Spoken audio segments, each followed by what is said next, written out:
జకర్యా గ్రంథము 9వ అధ్యాయము 9వ వచనం. జకర్యా గ్రంథము 9వ అధ్యాయము 9వ వచనం. సియోను నివాసులారా బహుగా సంతోషించుడి, యెరూషలేము నివాసులారా ఉల్లాసముగా ఉండుడి. నీ రాజు నీతిపరుడును రక్షణ గలవాడును దీనుడునై గాడిదను గాడిద పిల్లను ఎక్కి నీ యొద్దకు వచ్చుచున్నాడు. ప్రార్థించుకున్నాం. మహాగణుడ, మహోన్నతుడ, పరిశుద్ధుడ, నిత్య నివాసి తండ్రి, మీకు వందనాలు, స్తుతులు, స్తోత్రములు చెల్లించుకుంటున్నాం. మీ పరిశుద్ధ పునరుత్థాన దినమున ప్రభువా, మీ సన్నిధిలో మమ్మల్ని నిలువబెట్టి మిమ్మల్ని ఆరాధించుటకు తనైనా, మీ పరిశుద్ధమైన వాక్కును తనైనా వినుటకు తనైనా మరి మాకు సమయములు దయచేసినందుకు మీకు వందనాలు, స్తుతులు చెల్లించుకుంటున్నాం. మీ వాక్యంలోనికి మేము వెలుచుండగా ప్రభువా, మా హృదయంలో తెరవమని మీ సన్నిధిలో వేడుకొంటున్నాం. సరే నాయన, అది మేము మనస్కరించే ప్రభువా మా హృదయంలో భద్రపరుచుకునే కృపను మీరు మాకు అనుగ్రహించమని యేసయ్య అతి పరిశుద్ధమైన నామంలో అడిగి వేడుకొనిచున్నాము తండ్రి, ఆమేన్. నన్ను ఇక్కడ నిలవబెట్టిన దేవాది దేవునికి వందనాలు చెల్లిస్తున్నాను. అలాగే నాకు సమయం అనుగ్రహించిన పాస్టర్ గారికి, పాస్టర్ అమ్మ గారికి వందనాలు. చేరవచ్చిన మీ అందరికీ కూడా దేవుని నామంలో వందనాలు చెల్లిస్తున్నాను. ఈరోజు మనందరికి తెలిసిన విధంగానే మట్టల ఆదివారం. ప్రతి సంవత్సరము మనము మట్టల ఆదివారంను ఎంతో సంతోషముగా జరిపించుకుంటుంటాం. ఎందుకు అని అంటే, మనకి భస్మ బుధవారం ఆరంభమైనప్పటికీ మనం ఒక వేదనకరమైన స్థితిలోనికి వెళ్ళిపోతాం. ఇది ఏంటి, ఉపవాస దినములు కాబట్టి ఉపవాసం ఉంటూ ప్రార్థనలో గడుపుతూ. కానీ ఈ మట్టల ఆదివారం వచ్చేసరికి మనము ఎక్కడికి దగ్గర పడుతున్నాము, పునరుత్థాన దినమునకు మనము దగ్గర పడుతున్నాం. కాబట్టి ఈస్టర్ మనము ఈ బాధనంతా మర్చిపోయి సంతోషకరమైన స్థితిలోనికి మనము ప్రవేశించడానికి మట్టల ఆదివారము it's start of the holy week, అంటే ప్యాషన్ వీక్, పరిశుద్ధ వారానికి ఒక స్టెప్ అహెడ్ మన మట్టల ఆదివారం. అయితే ఇక్కడ జకర్యా గ్రంథంలో జకర్యా ప్రవక్త గారు ప్రవచించి ఉన్నారు. ఏమని? సియోను నివాసులారా బహుగా సంతోషించుడి, యెరూషలేము నివాసులారా ఉల్లాసముగా ఉండుడి. ఈ రాజు నీతిపరుడును రక్షణ గలవాడును దీనుడునై గాడిదను గాడిద పిల్లను ఎక్కి నీ యొద్దకు వచ్చుచున్నాడు. ఈ వాక్యము మనము గమనించినట్లయితే ఇది ప్రవచనము గనుక మత్తయి సువార్త 21వ అధ్యాయము 25వ వచనం మనం గమనించినట్లయితే, మత్తయి సువార్త 21:5. ఇదిగో నీ రాజు సాత్వికుడై గాడిదను భారవాహిక పశువు పిల్లనై ఉన్న చిన్న గాడిదను ఎక్కి నీ యొద్దకు వచ్చుచున్నాడని సియోను కుమారితో చెప్పుడి. ఇక్కడ ఆ వాగ్దానం ఏదైతే ప్రవచనం ఉందో ఇక్కడ నెరవేరినట్లుగా మనం చూడవచ్చు. ఇదే వాక్యమును మనం యోహాను సువార్త 12-14 వచనంలో కూడా మనము గమనించవచ్చు. చదవకండి, నేను జస్ట్ చెప్తున్నాను. అయితే జకర్యా గారు ప్రవచించిన మెస్సయ్య, ఎవరైతే ఈ సియోను యూదులను రక్షించడానికి ఎవరైతే మెస్సయ్య ఉన్నారో అది మత్తయి సువార్తలో నెరవేరినట్లు ఆ వాగ్దానము, ఆ ప్రవచనము, జకర్యా ప్రవచించిన ప్రవచనము నెరవేరుతున్నట్లుగా యేసుక్రీస్తు రూపంలో అది నెరవేరినట్లుగా మనము చూడవచ్చు. అయితే ఈ యూదులు ఎంత చక్కగా దేవుని ఆరాధిస్తున్నారనే విషయాన్ని మనము గమనించుదాము. మత్తయి సువార్త 21వ అధ్యాయము 7-9 వచనాలు మనం చదువుకుందాం. ఆ గాడిదను దాని పిల్లను తోలుకొని వచ్చి వాటి మీద తమ బట్టలు వేయగా ఆయన బట్టల మీద కూర్చుండెను. జన సమూహములోను అనేకులు తమ బట్టలు దారి పొడుగునా పరిచిరి, కొందరు చెట్ల కొమ్మలు నరికి దారి పొడుగునా పరిచిరి. జన సమూహములలో ఆయనకు ముందు వెళ్ళుచుండిన వారును వెనుక వచ్చుచుండిన వారును, దావీదు కుమారునికి జయము, ప్రభువు పేరిట వచ్చువాడు స్తుతింపబడును గాక, సర్వోన్నతమైన స్థలములలో జయము అని కేకలు వేయుచుండిరి. ఇక్కడ ఎంత చక్కగా అక్కడ యూదులు యేసుక్రీస్తుల వారి పరిచర్య 3.5 సంవత్సరములు అనేది మనకి తెలిసిన విషయమే. ఈ భూమి మీద ఆయన 30వ సంవత్సరం నుండి ఆయన పరిచర్యను ఆరంభించి ఆయన పరిచర్య చేస్తున్న సమయంలో అనేకులు ఆయన చేసిన ఆశ్చర్య క్రియలను, వారి జీవితంలో పొందుకున్న ఆశీర్వాదాలను ఎన్నో అద్భుతములు వారి కన్నులారా అక్కడున్న సమాజము చూసింది. చూసినప్పుడు యెరూషలేములోకి, ఇది ఇంగ్లీష్ లో దీని ఏమంటారంటే ట్రయంఫల్ ఎంట్రీ టు జెరూసలేం, అంటే ఒక విజయోత్సవముగా దేవుడు ప్రభు అయిన యేసుక్రీస్తుల వారు యెరూషలేము పట్టణంలో ప్రవేశించిన సంఘటన ఈ మటలాదివారం. అయితే యెరూషలేములో ఆయన ప్రవేశించినప్పుడు అక్కడున్న వారందరూ కూడా, మనకి వాక్యం ఏం సెలవిస్తుంది, జన సమూహంలో అనేకులు తమ బట్టలు దారి పొడుగునా పరిచి ఉన్నారు, కొందరు చెట్ల కొమ్మలు నరికి దారి పొడుగునా పరిచి ఉన్నారు అని చెప్తూ వారు ఏమని ఆరాధిస్తున్నారు ఇక్కడ దేవుణ్ణి, దావీదు కుమారునికి జయము, ప్రభువు పేరిట వచ్చువాడు స్తుతింపబడును గాక, సర్వోన్నతమైన స్థలములలో జయము అని కేకలు వేయుచుండేది. వాళ్ళు కేవలం పాటలు పాడట్లేదు కానీ కేకలు వేస్తున్నారు. ఆరాధించడం కంటే ఎక్కువైన స్థితిలో వారు అక్కడున్న జన సమూహం అంతా కూడా, ఆయన శిష్యులంతా కూడా ఉన్నారు. అయితే క్రూసిఫిక్షన్ అంటే ఈ శిలువ ధ్యానము విషయంలో నలుగురు గాస్పెల్ ఆథర్స్, సువార్థికులు నలుగురు కూడా ఈ సంఘటనని వాళ్ళ పుస్తకాలలో, వాళ్ళ గ్రంథాలలో రికార్డ్ చేసినట్లుగా మనం చూడవచ్చు. నేను జస్ట్ మీకు రెఫరెన్సెస్ మాత్రమే చెప్తున్నాను, చదవకండి. ఈ హోసన్న హోసన్న జయము, దావీదు కుమారుడు స్తుతింపబడును గాక అని మత్తయి సువార్తలో మత్తయి గారు 21వ అధ్యాయము 7 నుండి 9 చూడవచ్చు. మార్కు సువార్తలో 11వ అధ్యాయం 6 నుండి 10 వరకు మనం చూడవచ్చు.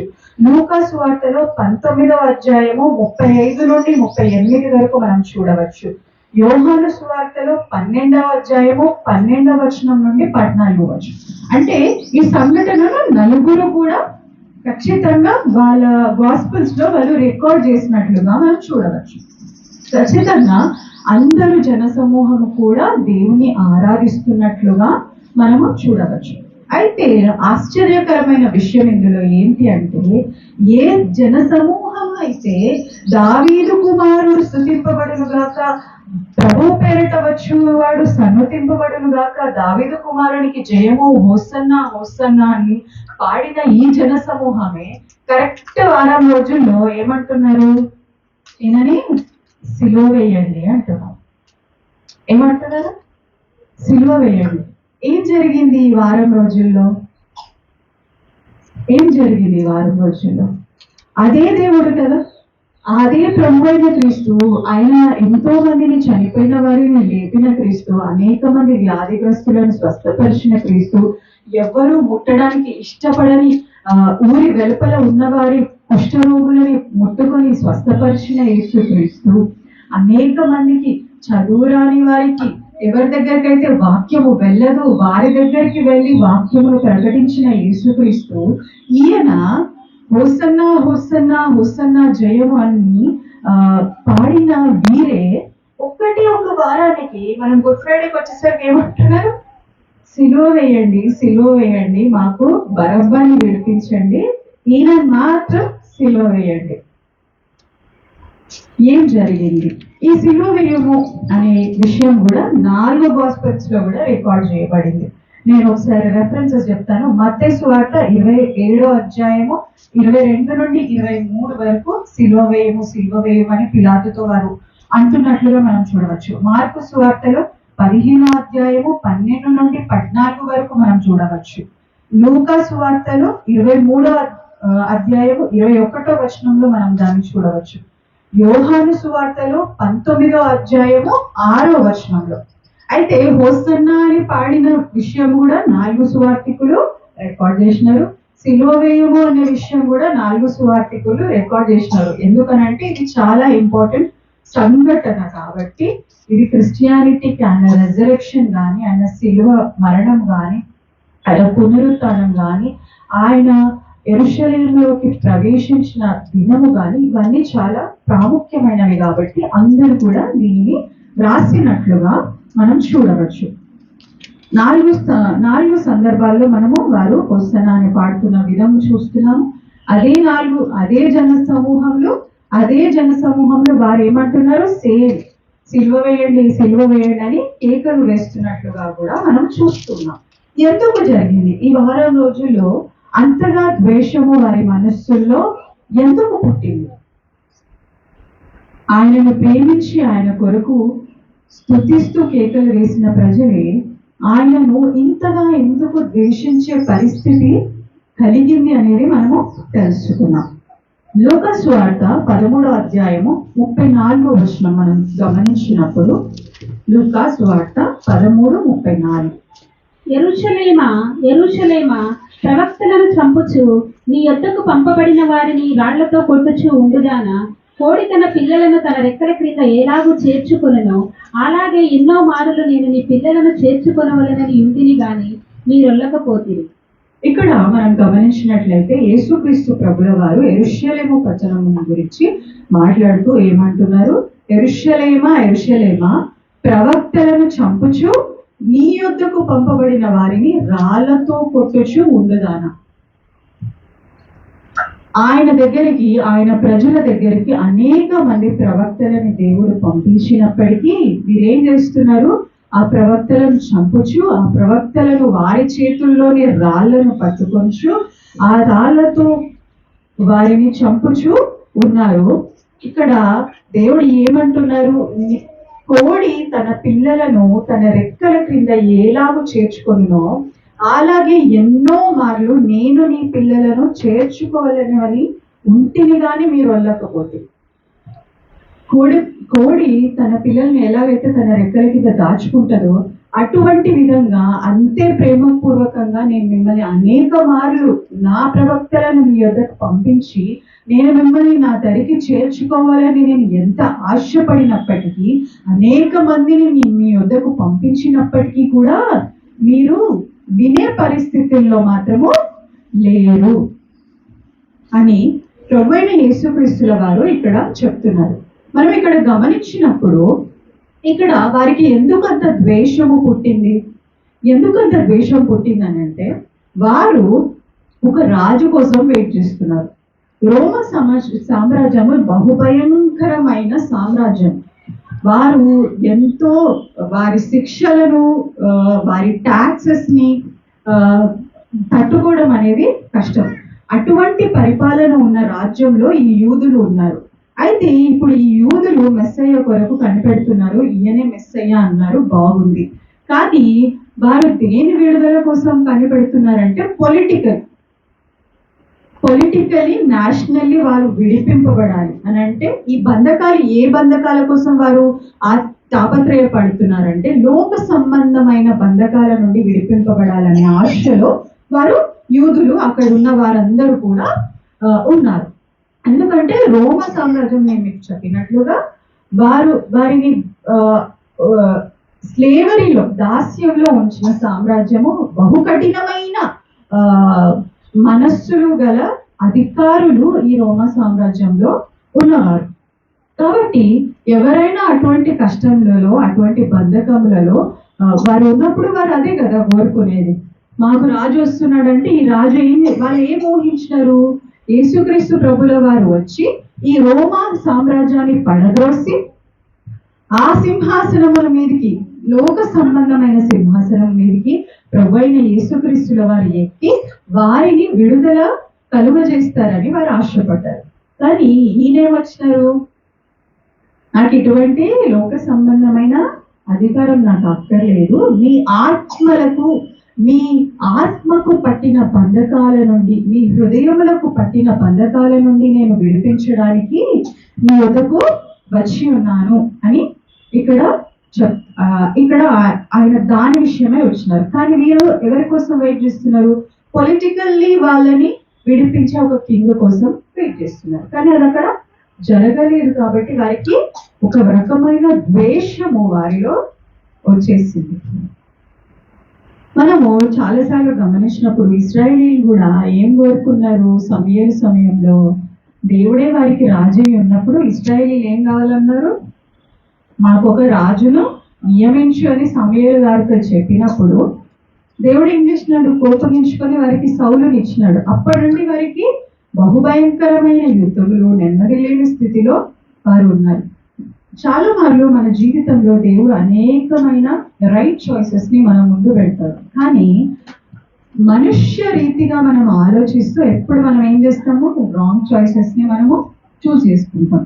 మనకి ఏది మంచిది కాదు, ఏది మనల్ని నాశనంలోనికి నడిపిస్తుందో, ఏదైతే లాంగ్ టర్మ్ లో మనకి పనికి రాదు, ఏదైతే లాంగ్ టర్మ్ లో మనల్ని బెనిఫిట్ చేయదో వాటి వైపే మనం పరిగెత్తే స్థితిలో ఉంటాం. ఇక్కడ కూడా యూదులు ఆనాడు ఈ జకర్యా గారు కరెక్ట్ గా ప్రవచించినారు. ఏమన్నారు, నీ రాజు నీతిపరుడును, ఏమంటున్నారు అక్కడ, నీ రాజు నీతిపరుడును, రక్షణ తీర్చువాడును, దీనుడై ఉన్నాడు. ఆయన దీనుడుగానే వచ్చాడు, రక్షించడానికి వచ్చాడు, నీతిగానే వచ్చాడు.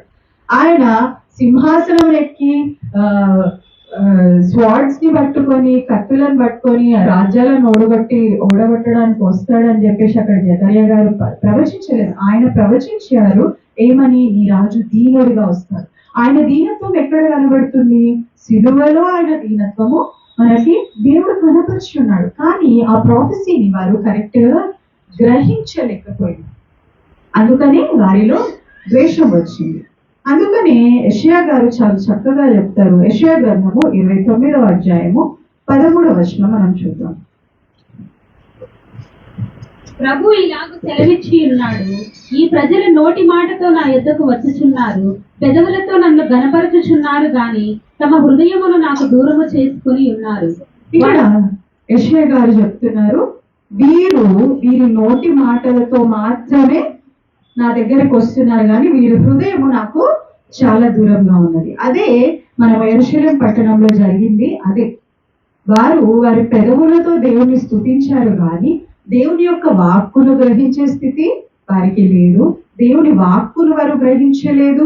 ఆయన మెస్సయ్య, ఆయన అభిషిక్తుడు అని వారు గ్రహించలేదు. లేదంటే వారి కొరకు ఆయన దీనుడై ఈ లోకంలోనికి వచ్చాడని గ్రహించలేరు. వారి ఆత్మకు పట్టిన బంధకాల నుండి దేవుడు వారిని విడిపిస్తారని గ్రహించలేదు.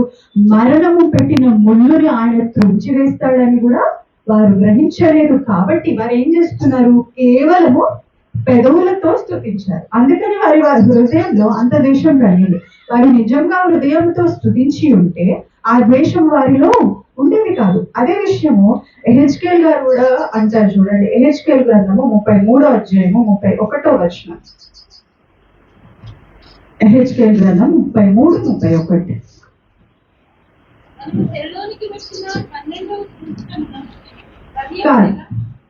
ఎహెచ్కేలు 33:31.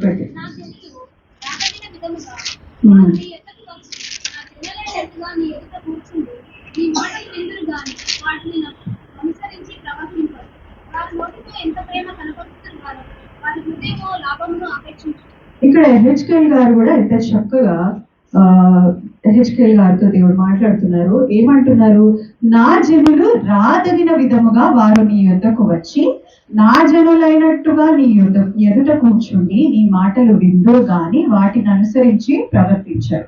అంటే వీరందరూ నా ప్రజలే అని పేరు పెట్టుకొని నీ దగ్గరికి వస్తున్నారు, నీ మాటలు వింటున్నారు కానీ ఆ మాటలను బట్టి ప్రవర్తించట్లేదు. వారు నోటితో ఎంతో ప్రేమ కనపరచుదురు కానీ వారి హృదయము లాభమును ఆపేక్షించుచున్నారు. ఎహెచ్కేల్ గారితో దేవుడు చెప్తున్న మాట, వారు నా ప్రజలే, నీ దగ్గరికి నా మాటలు వినడానికే వస్తున్నారు, వారి చెవులతో ఆ మాటలు వింటున్నారు, ఎంతో ఆసక్తి గల ప్రజలుగా వారు కనిపిస్తున్నారు. కానీ ఆ మాటలను ప్రవర్తించే స్థితిలో మాత్రము వారు లేరు. వారు నోటితో మాత్రమే ప్రేమను కనపరుస్తున్నారు కానీ వారి హృదయంలో నిజముగా ప్రేమ లేదు. వారి హృదయంలో ఏం ఆపేక్షిస్తుందంటే, ఏం ఆశపడుతుంది, అరే దేవుడి దగ్గరికి పోతే నాకేమైనా వస్తుందేమో, దేవుడి దగ్గరికి పోతే ఈరోజు జరుగుతున్నది అదే కదా. ఈ రోజుల్లో ఆయన దగ్గరికి పోతే ఏదైనా వస్తుంది. ఏమొస్తుంది, నీ ఆత్మకి రక్షణ వస్తుంది, నీకు నిత్య జీవం వస్తుంది, నీ మరణం నుండి నీ భయమును తొలగించి వేస్తాడు దేవుడు. ఈ శ్రమలో నేను శ్రమ పడతానేమో అన్న భయములో నుండి దేవుడు దాని నుండి తొలగిస్తాడు. అనేక విషయాలు మనకు వస్తాయి కానీ అవన్నీ ముందుగా ఆత్మ సంబంధమైన విషయాలను ఆపేక్షించవలసిన స్థితిలో మనం ఉన్నాం. కానీ మనం ఏం చేస్తున్నాము, శరీర సంబంధమైన విషయాలను లోక సంబంధమైన విషయాలను ఆపేక్షిస్తున్నాము. కాబట్టి ఆయన యొక్క వాక్కును గ్రహించలేని స్థితిలో మనం ఉన్నాం. అందుకనే కీర్తనకారుడు కూడా చాలా చక్కగా 78వ కీర్తన 37వ వచనం మనం చదువుదాం. నోటి మాటతో వారు ఆయనను ముఖస్తుతి చేసిరి, తమ నాలుకలతో ఆయన యొద్ద బొంకిరి. ఎంత చక్కగా చెప్తున్నారు. నోటి మాటలతో ఏం చేస్తున్నారంట? దేవుణ్ణి ముఖస్తుతి చేస్తారు. దేవుడికి తెలీదా ఆయన ముందు మనం నిజంగా ఆయనను ఆరాధిస్తున్నామో లేదా ఉట్టి మన పెదవులతో ఆరాధిస్తున్నామో ఆయనకు తెలీదా? గ్రహించే దేవుడు ఆయన కాదా? మనం ఇంకా ఇప్పుడు నెక్స్ట్ ఏం మాట మాట్లాడతామో కూడా ఆయనకు తెలుసు. ఇంకో 10 సంవత్సరాల తర్వాత ఏం మాట్లాడతామో తెలుసు. మనం ఎలాగో మరణిస్తామో తెలుసు. మరణము తర్వాత ఆయన సముఖంలో మనం ఉంటామా లేదా తెలుసు. మనం చనిపోయిన తర్వాత ఎన్నో డెకేడ్స్ తర్వాత కూడా ఈ ప్రపంచం ఎలాగుంటుందో కూడా ఆయనకి తెలుసు. అటువంటి దేవుడు ముందు ప్రజలు ఏం చేస్తున్నారు? మనం ఏం చేస్తున్నామంట? ఆయనను ముఖస్థుతి చేస్తూ ఆయన ముందు బొంకుతున్నాం. అదే జరిగింది అక్కడ. ఆ యూదులు ఆయనను ముఖస్థుతి చేశారు, ఆయన ముందే బొంకినారు. కాబట్టి వారు ఒకే ఒక వారం సమయంలో ఏ నోటితో అయితే వారు, ఏ పెదవులతో, ఏ నాలుకతో అయితే హోసన్నా జయము, హోసన్నా జయము అన్నారో అదే నాలుకతో, అదే పెదవులతో సిలువ వేయము, సిలువ వేయమని కేకలు వేయగలిగినారు. ఎందుకు? వారి హృదయము ఈ లోక సంబంధమైన వాటిని ఆశించింది. వారి హృదయము దేవునిని నిజముగా స్తుతించలేదు. నిజమైన స్థుతి మరి ఎలా ఉంటది? వారు అబద్ధముగా దేవుణ్ణి స్తుతించి ఉన్నారు అని దేవుని వాక్యం సెలవిస్తుంది. కానీ మరి నిజమైన స్థుతి ఎలా ఉంటది అనేది పౌలు గారు చాలా చక్కగా ఫిలిప్పీయులకు రాసిన పత్రిక 2వ అధ్యాయము 10-11 వచనాలు మనం గమనిద్దాం. ఫిలిప్పీయులకు రాసిన పత్రిక 2:10-11. భూమి మీద ఉన్న వారిలో గాని భూమి క్రింద ఉన్న వారిలో గాని ప్రతివాని మోకాలను యేసు నామమున వంగునట్లును ప్రతివాని నాలుకయు తండ్రి అయిన దేవుని మహిమార్థమై యేసుక్రీస్తు ప్రభు అని ఒప్పుకొనున్నట్లును దేవుడు ఆయనను అధికముగా హెచ్చించి ప్రతి నామమునకు పైనామమునకు ఆయనకు అనుగ్రహించెను. ఏం చేస్తుందంటే ఈ లోకంలో ఎవరికి ఇష్టం ఉన్నా ఇష్టం లేకున్నా, ఫ్యూచర్ వాళ్ళైనా, ప్రెసెంట్ వాళ్ళైనా, పాస్ట్ వాళ్ళైనా ప్రతి ఒక్క మోకాలు యేసుక్రీస్తు నామంలో వంగుతుంది. ప్రతి ఒక్క నాలుక ఆయన నామమును ప్రచురపరుస్తుంది. ఎందుకంటే అటువంటి ఘనమైన నామము దేవుడు ఆయనకి ఇచ్చి ఉన్నాడు. ఎందుకు అటువంటి ఘనమైన నామము? అటువంటి ఘనమైన త్యాగము ఆయన మన కొరకు చేసి ఉన్నాడు. కాబట్టి అటువంటి ఘనమైన నామము, అన్ని నామముల కంటే పైనున్న నామం. మనం చక్కగా పాడతాం కదా, అన్ని నామముల కంటే పైనామము యేసుని నామం. ఎందుకు? అది అభిషిక్తుని యొక్క నామము, అది రక్షకుని యొక్క నామము, అది నీ కొరకు నా కొరకు చనిపోయిన వారి యొక్క నామం. ఆయన చనిపోయి అక్కడే వదిలిపెట్టగా నీ కొరకు నా కొరకు తిరిగి లేచిన వాని యొక్క నామము, నీ కొరకు నా కొరకు తిరిగి రానయ్యున్న వాని నామం, అది యూదా స్తుతి గోత్రపు సింహం యొక్క నామం. మరి అటువంటి నామమును ఎవరు స్తుతిస్తారంట? ప్రతి నాలుక, ప్రతి మోకాలు ఆయన సముఖంలో వంగుతుంది. ప్రతి నాలుక ఆయనే దేవుడు అని ఒప్పుకుంటది.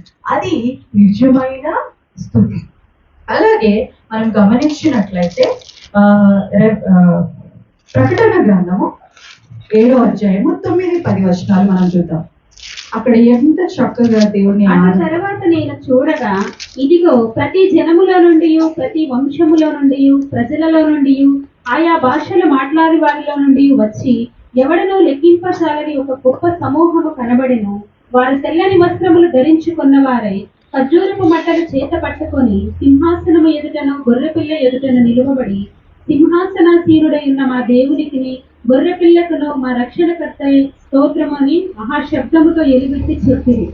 ఇక్కడ ఆయా భాషలు మాట్లాడేవారు ప్రతి జనము నుండి, ప్రతి వంశము నుండి, ప్రతి భాష మాట్లాడే వారి నుండి అక్కడ దేవుని సముఖంలో ఎంతమంది అంట?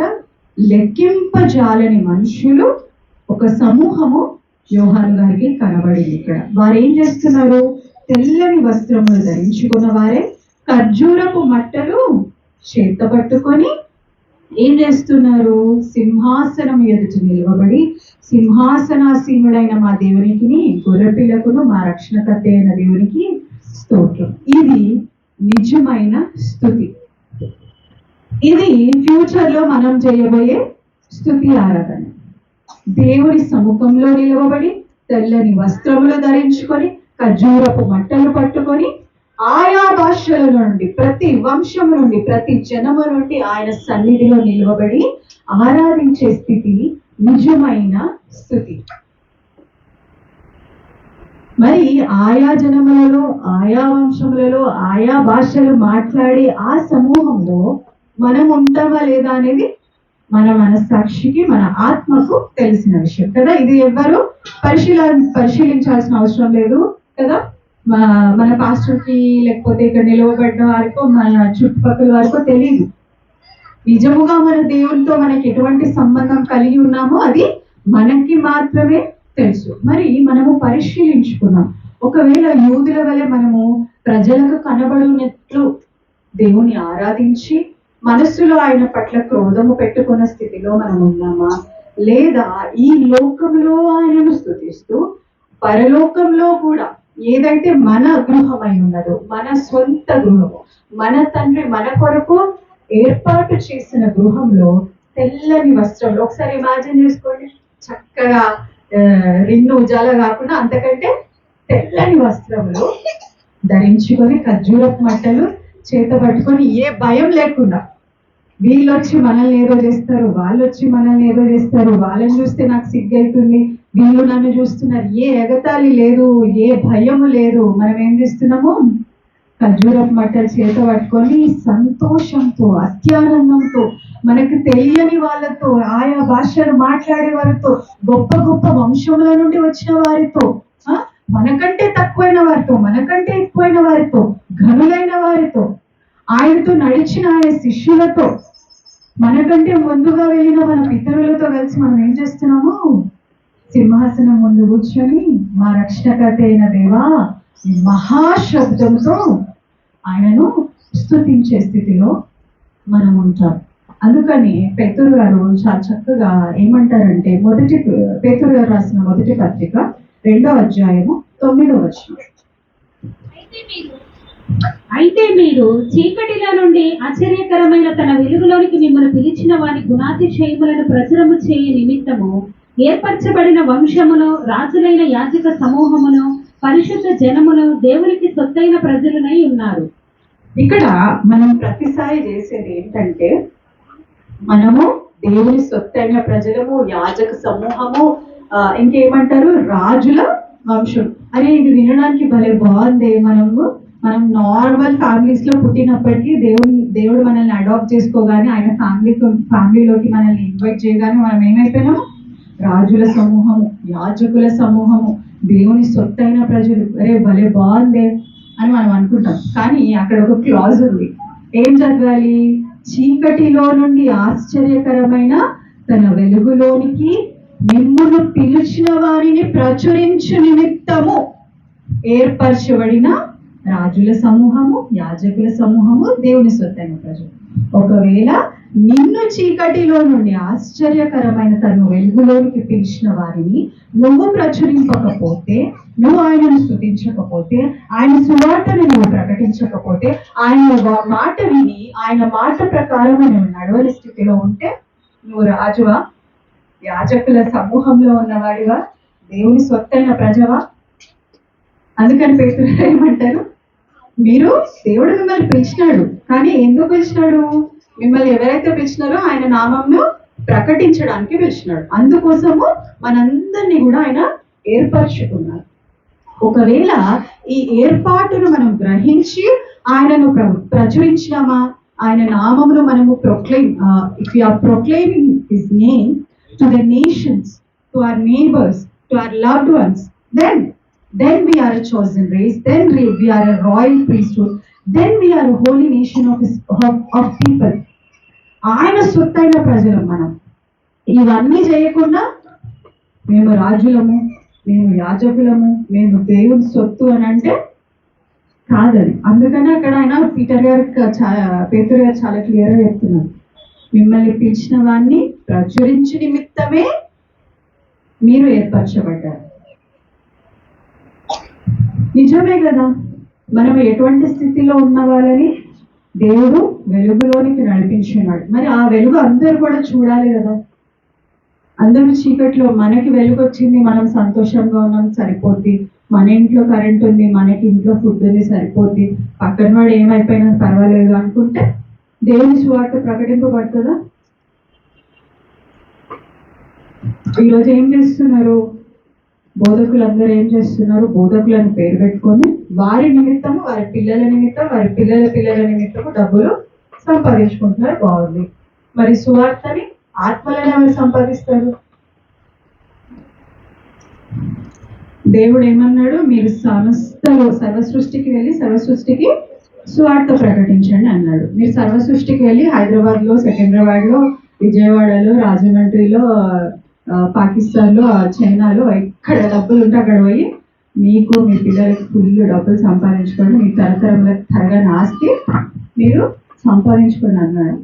మనము ఈరోజు అమెరికాని ఒక క్రైస్తవ దేశం అని అంటున్నాం, కానీ అమెరికాలో జరుగుతున్నంత పాపము, అమెరికాలో జరుగుతున్నంత పర్సిక్యూషన్, అమెరికాలో దేవుని యాజకులని ఎంత భయంకరంగా హింసిస్తున్న రోజులు అమెరికాలో ప్రారంభమయ్యాయి. Is it a Christian nation? క్రైస్తవ దేశం అని మనం అనదగిన స్థితిలో ఇప్పుడు ఈరోజు అమెరికా లేదు. ఈరోజు ఇంగ్లాండ్ కూడా క్రైస్తవ దేశం అనబడిన స్థితిలో లేదు. అక్కడ కూడా మిషనరీలు కావాలి, అక్కడ కూడా దేవుని ప్రజలు కావాలి. మనం అక్కడ గురించి ఆలోచిస్తున్నాం. మన భారతదేశం, పాకిస్తాన్, మన చుట్టుపక్కల ఉన్న దేశాలు. కాబట్టి దేవుడు మనల్ని అందుకే ఏర్పరచుకున్నాడు. ఏంటి? మీరు వెలుగులోనికి వచ్చినారు, ఈ వెలుగు గురించి అందరికీ ప్రకటించండి అని దేవుడు సెలవిస్తున్నాడు. చివరిగా మనం ఒక వాక్యం చదువుకొని ముగించుకున్నాం. కీర్తనల గ్రంథము 40వ అధ్యాయము 3వ వచనం. యెహోవా తనకు స్తోత్ర రూపమగు క్రొత్త గీతమును మన దేవుడు నా నోట నుంచెను. అనేకులు దాన్ని చూసి భయభక్తులు కలిగి యెహోవా యందు నమ్మిక ఉంచెదరు. ఇక్కడ కీర్తనకారుడు చాలా చక్కగా ఏమంటున్నారు? యెహోవా తనకు స్తోత్ర రూపమగు ఒక క్రొత్త కీర్తనని నా నోట ఉంచెను, దానిని బట్టి అనేక మంది యెహోవా యందు భయభక్తులు ఉంచెదరు. దేవుడు మనల్ని రక్షించి ఉన్నాడు. ఆయన బాప్తిస్మంలో మనల్ని పాల్పొందించి పాత ప్రాచీన స్వభావంను మనము ఆ నీతిలోనే విడిచిపెట్టి క్రీస్తుతో కూడా పునరుత్థాన స్వభావమును, నూతనమైన స్వభావమును ధరించుకున్న వారమై ఆయన ఒక పరిశుద్ధాత్మను కలిగి మనము ఈ లోకంలో నడుస్తున్న వారం. ఇప్పుడు మన నోట ఏముండాలంట? క్రొత్త కీర్తన ఉండాలి. ఆ క్రొత్త కీర్తనను బట్టి ఏం జరుగుతుంది? అనేక మంది ఆయన యందు భయభక్తులు నిలిపెదరు అని. మరి ఈ మట్టల ఆదివారము మనము దేవుని అడగాలి, దేవా నా నోట నీవు పెడతానన్న కొత్త కీర్తన ఉందా? దేవా నేను పాడే కీర్తన వల్ల, నేను ప్రకటించే వాక్యం వల్ల ఏ ఆత్మ అయినా నీ అందు భయభక్తులు నిలుపుతుందా?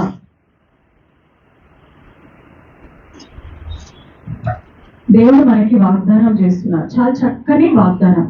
యెహోవా తనకు స్తోత్ర రూపమగు కీర్తన, కొత్త కీర్తన నీ నోట. దేవుడి రోజు మనందరికీ కూడా వాగ్దానం చేస్తున్నాడు. మనకి మన నోట్లో కొత్త కీర్తన దేవుడు పెడతాడు. ఎప్పుడైతే ఈ కీర్తన మన నోట్లో ఉంటుందో అప్పుడు మనం దేవుణ్ణి పెదవులతో ప్రచురించము, పెదవులతో స్తుతించము. ఎట్లా స్తుతిస్తాము? ఆత్మతో, సత్యముతో.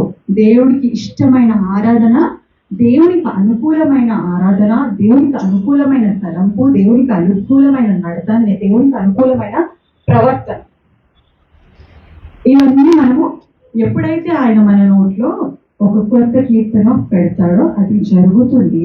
అది జరిగినప్పుడు ఏం జరుగుతుంది? అనేకులు దానిని చూచి ఆయన యందు భయభక్తులు నిలిపెదరు. మనం ఈ మట్టల ఆదివారము మన హార్ట్స్ ని పరిశీలించుకున్నాం. దేవా అనేక మట్టలాదివారాలు, అనేక ఈస్టర్లు, అనేక క్రిస్మస్లు, అనేక గుడ్ ఫ్రైడే ఆరాధనలు మా జీవితంలో గడిచిపోయి ఉన్నాయి. ఇంకా వచ్చే వచ్చే వచ్చే సంవత్సరం మనకు ఉంటుందని మన గ్యారంటీ ఉందా? లేదు. వచ్చే సంవత్సరం ఏంది, నెక్స్ట్ మూమెంటే మనకి గ్యారంటీ లేదు. మరి ఆ ఉన్న సంవత్సరంలో నీవు నాకు ఇచ్చిన జీవితంలో నా నోట్లో దేవునికి మనం ప్రార్థన చేయాలి. ఏమని? దేవా, మీరు నాకు ప్రామిస్ చేసిరు, నీ నోట్లో నేను ఒక కొత్త కీర్తన పెడతానని మీరు ప్రామిస్ చేసినారు. ఆ కీర్తనను బట్టి అనేకులు మీ వైపు త్రిప్పగలిగే శక్తి, ప్రేమ నాలో ఉంటది కాబట్టి అటువంటి కీర్తన నా నోట ఉంచు అనేది మన ప్రార్థన ఉండాలి. చాలా మార్లు ఇశ్రాయేలీల వలె, యూదుల వలె మనం ఏం చేస్తున్నాము, లోక సంబంధమైన వాటి విషయంలోనే మనము ఆలోచిస్తున్నాం. రేపేంటి, రేపు నేనేం బట్ట కట్టుకోవాలి, రేపు నేను తిండి తినాలి, నా పిల్లలకి ఎట్లాంటి ఎడ్యుకేషన్, ఇదంతా మంచిది. నా హెల్త్ ఏమైపోతుంది, నా హెల్త్ నేను చాలా జాగ్రత్తగా కాపాడుకోవాలి, నా పిఎఫ్ ఫండ్ని నేను జాగ్రత్తగా కాపాడుకోవాలి, నేను కొన్ని ఎఫ్డీస్ చేసుకోవాలి, నా పిల్లలకి కొన్ని ఎల్ఐసీస్ చేయాలి. ఇవన్నీ బాగున్నాయి, ఇవన్నీ మనం చేస్తాం. దేవుడు ఆశీర్వదిస్తే ఖచ్చితంగా మనం చేస్తాం. కానీ ఇవన్నీ చేసిన తర్వాత మన పిల్లల ఆత్మలని, మన ప్రియుల ఆత్మలని దేవుని సన్నిధిలో ఏదైతే ప్రకటన గ్రంథంలో ఆయా భాషలు, ఆయా జనములు, ఆయా వంశంలో నుండి వచ్చిన ప్రజల సమూహములో మన బిడ్డలు, మన ప్రియులు ఆ ఖర్జూరపు మంటలు పట్టుకొని ఆయనను స్తుతించే స్థితి లేకుంటే మనం ఏం సంపాదించాం?